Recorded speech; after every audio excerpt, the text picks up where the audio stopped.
All right, today we are diving into one of the most powerful and honestly dramatic ideas from the ancient world, the Mosaic Covenant. And look, this isn't just a set of simple guidelines. Think of it more like a high-stakes national contract with God, where the entire destiny of a people is hanging in the balance. So let's start with a big question. What if a nation's success or its failure, everything, its prosperity, its security, even its weather, was directly tied to a legal agreement with the divine? Well, that's the exact premise we're exploring today. Okay, let's get into the mechanics of this. To really wrap our heads around the Mosaic Covenant, we can't just see it as a religious text. The source material explains that its whole structure is basically a mirror image of a very specific kind of ancient legal document. And this concept is the key to the whole thing. It's called a suzerain-vassal treaty. So here's the setup. God is the great king, the suzerain, who has already rescued the people of Israel, the vassal. And in return for that protection, for that deliverance, the contract requires just one thing: total fidelity. The laws aren't just random rules, they are the literal, binding terms of the treaty. Now, to really feel the weight of this, you have to understand the tension it created. You see, before this treaty, there was the Abrahamic Covenant, which was an unconditional promise from God. It was like a theological safety net. But this new contract, the Mosaic Covenant, the one we're talking about, it's strictly conditional. The blessings are directly, and I mean directly, tied to obedience, which sets up this immediate, high-stakes choice for the entire nation. So what happens if the nation actually holds up its end of the bargain? Well, the contract lays out a complete blueprint for national prosperity. The rewards for fidelity weren't just some abstract spiritual concept, oh no. They were tangible, all-encompassing. You could see them and feel them. And the promises were incredibly specific. We're talking about prosperity in the cities and out in the countryside, bountiful harvests and healthy livestock, thriving families, and on the world stage, total national security, with enemies being supernaturally defeated. Israel would hold this position of honor among the nations. As the text puts it, they'd be the head and not the tail. Basically, every single aspect of life would flourish. And this is so important. The land wasn't just a place to live. It was more like a living, breathing barometer of the nation's relationship with God. A healthy, fertile land producing incredible abundance was the clearest sign you could get that the covenant was being honored. Its very condition was a direct reflection of the people's spiritual state. But what if the contract was broken? This is where the tone shifts, and it shifts hard. The penalties for rebellion weren't just a slap on the wrist. We're talking about a complete and terrifying reversal of every single blessing. It was a cascade of curses designed to dismantle the nation piece by piece. And it wasn't just an instant catastrophe. The source material outlines this really clear, chilling escalation. It starts on the inside, with things like disease, economic failure, and social breakdown. Then the nation's external security completely falls apart, leading to military defeat.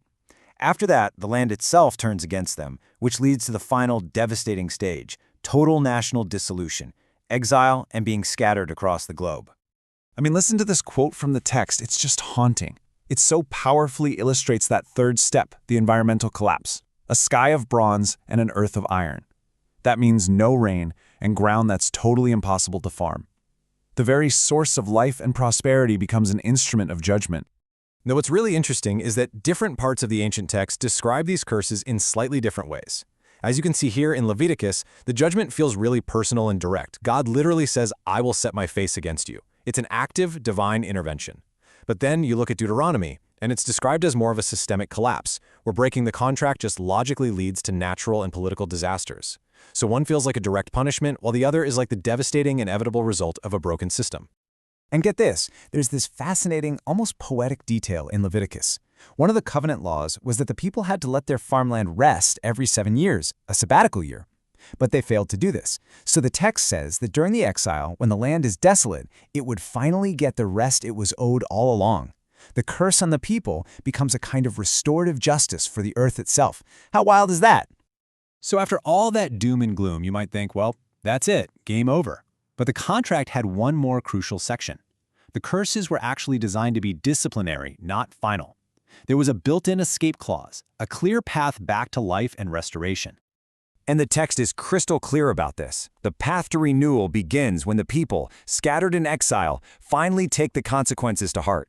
The key phrase here is coming back to God and obeying with your whole heart and soul. This isn't about empty rituals or just going through the motions. It's about a deep, internal transformation. The process for return was laid out in 4 clear steps. First, the people had to acknowledge why the disaster happened in the first place. Second, they had to return to God with genuine, wholehearted devotion. Third, they needed to recommit to actually obeying the covenant's terms. And finally, and this is so important, they had to make sure the lesson was passed down to break the cycle for future generations. And this might be the most hopeful part of the entire agreement. The promised restoration wasn't just a return to the way things were before. The text actually promises that God would make the nation more prosperous and numerous than their ancestors. The return from exile would kick off an era of amplified blessings, something even greater than anything they'd experienced before. So let's just zoom out for a second. What does this whole cycle, blessing, curse, and restoration really boil down to? At the end of the day, it all comes down to a single permanent choice that is always before the nation. This quote just encapsulates the entire logic of the covenant perfectly. It's a direct appeal. The good path and the bad path, the consequences of both, are laid out right there in black and white. And the responsibility is placed squarely on the people. The command isn't just to choose, but to choose life, not just for themselves, but for all the generations that will follow them. And that leaves us with a powerful question that echoes way beyond this ancient text. If you strip away the specifics, the core idea is about communal responsibility and the long-term impact of our actions. It really forces us to ask, how do the collective choices we make today, the contracts we honor or break, actively build the world our descendants will inherit tomorrow?